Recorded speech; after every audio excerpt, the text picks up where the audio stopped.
Today marks the beginning of my sister and her husband moving in with us. We had hoped to avoid hosting anyone we didn't know, but suddenly Jayan and my sister's husband stormed into our home. Jayan was visibly upset about the separation, stating it was due to their impending divorce. He accused me of treating him like a servant, claiming it constituted emotional abuse. Meanwhile, my sister exaggerated her distress, pretending to cry as she declared she couldn't endure the marriage any longer and would be divorcing Jayan. She insisted she deserved our house in the divorce, citing the 2 years she had endured their relationship. Jayan lamented the $300 in living expenses someone would have to cover.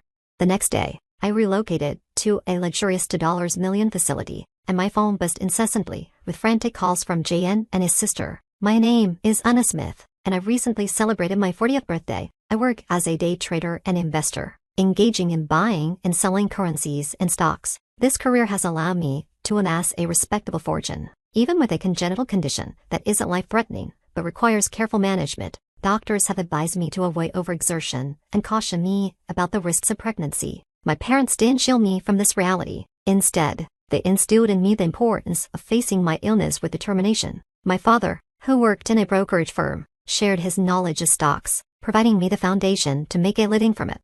My husband, John, is 32 years my junior, and we've been married for 2 years. Our paths crossed when he began working as a waiter at my favorite restaurant. Initially, I viewed him as just a cute employee, but over time, our friendship blossomed into something deeper. Before long, we were discussing marriage. Concerned about my ability to have children, I hesitated to accept his proposal, but John reassured me, saying, "I want to spend my life with you, Anna. That's why I proposed. If I wanted kids, I would have chosen someone else. Don't you trust me?" Overwhelmed with happiness, I finally accepted. Shortly after we tied the knot, John surprised me with his decision to stay home. "I don't dislike my job as a waiter, but wouldn't it be easier for you if I managed things at home? Plus, you know I am a good cook." It's true, John has always had a flair for cooking, learning through observation rather than formal training. That shared passion for food is how we first connected. My brother works in the restaurant industry, and when John discovered this, he eagerly discussed his dream of one day owning a restaurant. When I questioned how becoming a stay-at-home husband might affect his aspirations, John replied confidently, "Do you think being at home means I can't pursue my goals? That's a limited perspective. Taking care of the home is important work. Besides, I want to be with you as much as I can." His eyes shone with sincerity, and I realized how much he cherished our time together. His proposal for staying at home felt so genuine that I couldn't resist agreeing. At first, everything went smoothly. I focused on work while John managed the household. However, as time passed, things began to unravel. Our once spotless living room transformed into a cluttered space, filled with comic books and video game paraphernalia. John started spending nights engrossed in games on the couch, flipping his schedule upside down. "John, this is getting out of hand." I finally confronted him. "Yeah, I'm really into this game right now. Can you let it slide until I finish it?" he pleaded. Reluctantly, I agreed, but it didn't stop there. He quickly moved on to another game, leaving our home in disarray. At the start of our marriage, John was diligent about cleaning and creating a comfortable environment. What had changed? I tolerated it for several months, but eventually, I couldn't hold back any longer. "John, we need to talk." About what?" I felt more like a frustrated parent than a partner, addressing a grown man acting like a child. "We're married and supposed to be equals. You chose to stay home, so please honor your responsibilities. I'm not saying you can't have fun, but you need to finish your chores first." I laid everything out, and after a pause, John responded, "I understand. I'm sorry for slacking off. I'll only play after I finish my chores, I promise."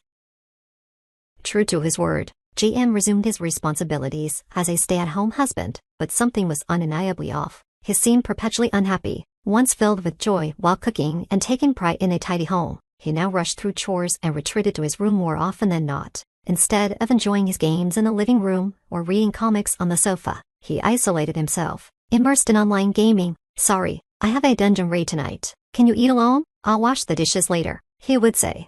As I sat down for dinner, I watched him disappear into his room. Even when the food was delicious, eating alone dulled the experience. It wasn't just dinner. Nearly every night, he'd announce, "I have a guild battle tonight. Not sure when I'll be back. Go to bed without me." And he often wouldn't return to our bedroom at all. During the day, he frequently ventured out alone. If I inquired about his plans, he'd simply say he was going shopping, only to come home late in the evening. Although he consistently prepared my meals and left them ready, this gesture began to feel more like mockery than kindness.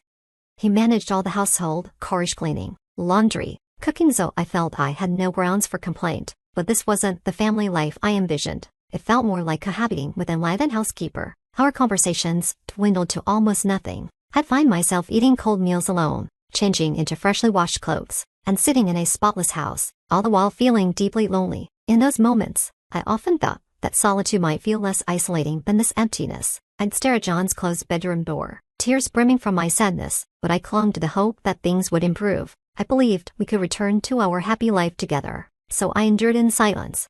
Then, after nearly a year of this lonely routine, John dropped a bombshell. Starting today, my sister and her husband are moving in with us. Can't they find somewhere else to stay? I protested, taken aback as JN and my sister-in-law's husband barged into our home. I distinctly remembered when John had moved in with me after we got married. His sister and her husband had found their own apartment. What do you mean, John? Are you moving out to go back to your old apartment? I asked, bewildered. The three of them exchanged glances before bursting into laughter. No, I'm staying here with my sister and her husband. You're the one moving out, John clarified, leaving me utterly confused. Why do I have to leave this house? I inquired, still grappling with the unexpected turn of events. Because we can't live together as a married couple anymore, JN said, accusing me of treating him like a maid and emotionally abusing him. That's terrible, John's sister chimed in dramatically, wiping away non-existent tears. I can't take it anymore. I'm divorcing you. I deserve the house in the property division. I've endured this for 2 years, so it's only fair, right? Yes, exactly, John affirmed, bolstered by his sister's support. Meanwhile, her husband stood by, smirking at the unfolding drama. Suddenly, everything clicked into place. John had been orchestrating this all along, charming me into marriage, only to stage a divorce when it suited him. Just as he hinted earlier, he had his sights set on various benefits from our relationship. I had never imagined myself getting married, knowing I couldn't have children and feeling average in every way. I had resigned myself to an independent life, focusing on my career and hobbies, maintaining friendships, and enjoying a good relationship with my family. After my dad retired, my parents moved to his hometown, where my brother settled with his wife. He had worked in the restaurant industry and eventually started a small restaurant with her, living on the same spacious property as our parents. Being raised near the city made my visits to them feel like a homecoming rather than mere visits. During those family gatherings, I felt a deep sense of belonging, never experiencing loneliness. So marrying someone 10 years younger had caught me off guard. In hindsight, I realized I had been played. Listening to John and his sister bicker, I couldn't help but chuckle at my own gullibility. Deep down, I sensed this might happen. John's sudden and intense affection had felt like a fairy tale romance. Initially cautious, I had ultimately succumbed to his puppy-like charm. Now, I needed a plan. How could I flip the script? How could I make them taste their own medicine? As a day trader, I excelled at reading situations, anticipating outcomes, and steering things toward a positive direction. I had always succeeded, and I knew I could manage this situation. No doubt about it, I would handle it. As I mulled over my next move, John and his sister continued to hurl insults at me. Why are you so quiet? Hurry up and pack your things. Get ready to leave. Playing along, I replied calmly. All right, I'll leave. I started packing only my essentials clothes, my work laptop, and a few personal items. Here, fill this out, John said, handing me a piece of paper. It was the divorce papers, with his sister and her husband already listed as witnesses. I'll take care of filing these. I'll reach out if there's anything else I need, Jan said with a mocking smile, accompanied by his sister and her husband. They watched as I gathered my belongings and left my own condo. I had a place to stay for now. I would go there to gather my thoughts. I was sure they would have more to say soon, but I would deal with that when the time came. As I drove away from the condo, heading toward my destination, I felt a sense of calm wash over me. Arriving at my new place, I enjoyed a peaceful night's sleep and woke up feeling refreshed. I slept in later than usual and savored a leisurely brunch. The food here was always delicious, and it had been over 2 years since my last visit, especially since getting married. After a moment of contemplation, I sent John a message on WhatsApp, letting him know where I was and informing him that my lawyer would be handling everything from now on. Almost immediately, the phone rang, faster than I expected. What's going on? I heard John's sister shouting in the background, her voice slightly muffled. What do you mean? I replied calmly. Don't pretend you don't know. Where are you? John demanded, tension lacing his voice. I'm here because I was kicked out. Is that a problem? I responded evenly. That's not what I meant, John snapped, frustration palpable. That's a high-end resort, a members-only place. Why are you there? Because I'm a member. I stated matter-of-factly. You never told me that, John protested. Exactly, because it wasn't relevant, I explained. It's not just a hotel, it's a luxury resort with lifelong care services. There's even a hospital nearby. It's known for its exclusivity, with an entry fee starting at $2 million, which made headlines. Why did you become a member there? John asked, bewildered. Because I invested in the membership, I replied, keeping my tone steady. John sounded flabbergasted. Someone suggested you should leave, right? So I decided to live here. If you want to stay in the house, go ahead. Just remember to pay the $300 monthly rent. But that's your house. What do you mean, rent? I've decided to sell it. I've been considering this for a while, and I won't be living there anymore, I clarified. I never planned on getting married, and I bought this place to ensure I wouldn't burden anyone in my old age. I already purchased the condo I lived in until yesterday, but I needed to secure this spot quickly, because prime facilities like this rarely become available. I took the opportunity with both hands. My plan was to move in here when I'm older. It's a bit far from the city, so retiring here full-time, while I can still work, felt premature. I kept it as a vacation home, visiting occasionally to unwind, but I only share this with my accountant and lawyer. Give me that place too, John suddenly demanded. I should get half of it. How convenient for him. I was astounded by his audacity. I have no intention of giving it to you. From now on, please communicate with me through my lawyer. You have their contact information, right? Goodbye. With that, I hung up and turned off my phone, deciding to head to the spa to unwind not just from the stress of yesterday, but from the weight of the past 2 years. To my surprise, John and his sister's family showed up at the hotel the next day. John was arguing at the front desk, insisting he had the right to enter because he was family. I had already instructed the staff not to let anyone in without my explicit permission. This place was highly professional and respected my wishes. I considered ignoring them completely, but didn't want to create trouble for the facility. Reluctantly, I agreed to meet them in the hotel lobby, a public space with the concierge nearby, in case I needed assistance. When I asked what they wanted, John smiled and said, Anna, you're so secretive. Why didn't you tell me about this place? Why keep it a secret?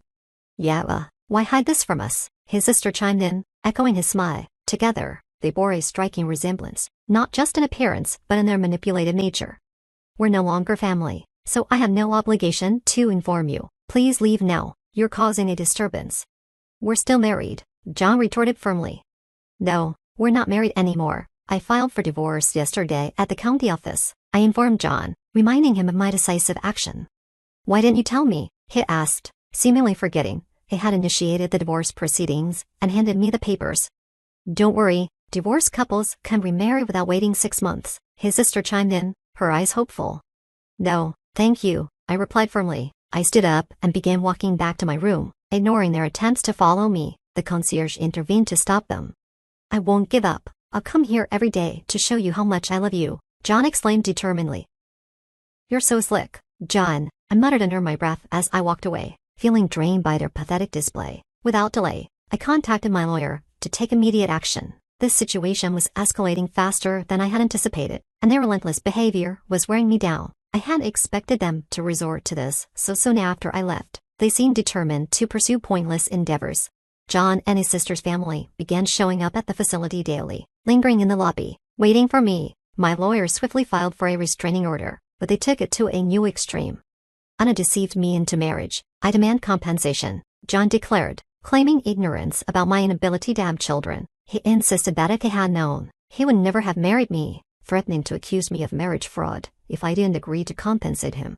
I handed my lawyer a specific recording. I proposed to Anna because I wanted to live my life with her. If I wanted kids, I would have chosen someone else from the start. Don't you trust me? These were John's exact words during his proposal, and I had it recorded. John was furious, demanding to know why I possessed such a recording. It was simply due to my cautious nature. I'd always kept a recorder running when I sensed something significant might happen. It's a habit born from the belief that you never know what life might throw at you. Initially, I trusted John and would listen to this recording alone, reflecting on my feelings at that moment. Little did I know it would prove to be so valuable now. John accused me of forcing him to quit his job after our marriage and insisted I made him handle all the housework. He alleged emotional abuse and was demanding compensation, even threatening to report me to the police for coercion if I didn't comply. To counter his claims, I submitted another vital piece of evidence. I'll stay at home and take care of everything. I don't hate my job as a waiter, but wouldn't it be easier for you to work this way? You know I'm good at cooking. These were John's own words, expressing his desire to be a stay-at-home husband, and I had recorded them as well. John then attempted to shift his strategy, claiming emotional distress from being secretly recorded and threatening to report me for illegal recording if I didn't pay him. However, there's no specific crime called illegal recording. While certain actions related to recordings can lead to penalties, simply making a recording itself is not illegal under most circumstances. Undeterred, John escalated his demands for compensation related to the divorce itself, despite being the one who initiated it without valid grounds and handing me completed divorce papers. I had recorded that conversation, too. My lawyer explained that, given the circumstances, it was more likely that John owed me compensation instead. Finally, John tearfully pleaded for a division of assets. I agreed to consider his request and promised to assess the assets fairly.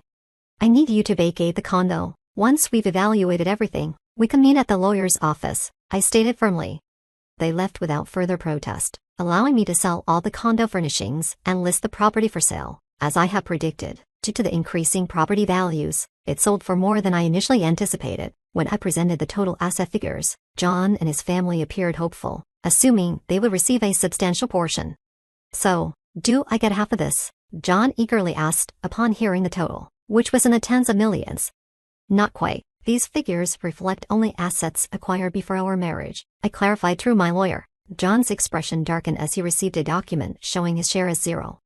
The lawyer patiently explained, the bulk of these assets were acquired before your marriage, John, so legally, you have no claim to them. Regarding post-marriage income, you were entitled to half, but after deducting living expenses, necessary costs, and the compensation claimed, your share amounts to a negative value. Why do I owe compensation? John demanded. The lawyer then presented the evidence. John had been unfaithful. His affair was with a woman he met through an online game. John had divulged details about me, including my age and health condition, boasting that he would inherit all my assets if anything happened to me and flaunting his unrestricted spending. The woman didn't take him seriously, but accepted his money. She agreed to testify under the condition that I wouldn't seek compensation from her. And here's another thing she said, I added, playing a recording of the girl's testimony, where she confirmed John's statements about my health condition and his cynical remarks about having a child with me. Consider yourself lucky you're not facing legal consequences. Thanks to you, I've had some interesting dreams and enjoyed good food. Let's call it even, and I won't pursue this any further, I told John firmly. He hung his head in defeat and accepted the outcome. Thus, my brief marriage came to a messy end. I haven't kept track of what happened to John and his sister's family afterward, nor do I have any interest in knowing. As long as they stay out of my life, that's all that matters to me now. Dwelling on it would only prolong my misery. The emotional toll was significant, but thankfully, I had the resources and time to heal. I decided to take a world cruise on a luxury liner, where I met people from all over the globe, explored numerous destinations, and had a truly wonderful time. There were moments when I felt a spark with some individuals, but memories of John held me back. I was determined not to let myself get hurt again. With that resolve, I returned home and began building a new life for myself. For a while, I enjoyed a leisurely existence at the resort hotel, but soon I grew restless. At 40, I realized I was still young. Living with John, who was much younger, had made me overly conscious of my age. During my year-long cruise, I met a spirited woman in her 80s who was still seeking love and adventure half her age. I wondered why I should give up on everything. Despite my disappointment with John, loving someone had been enjoyable. What let him spoil the joy and possibility of loving again? That's how I began to feel. Just then, my phone lit up with a new message. It was from a man I had met on the cruise. It mentioned he would be visiting the U.S. soon and asked if we could have dinner together. He had been traveling with his high school-aged daughter on the ship, and we had connected well, sharing moments at various ports. It had given me a glimpse into what it might feel like to have a daughter. I cherished those moments and replied eagerly, agreeing to meet. As I took this step forward from the midpoint of my life, I felt a renewed sense of excitement and possibility.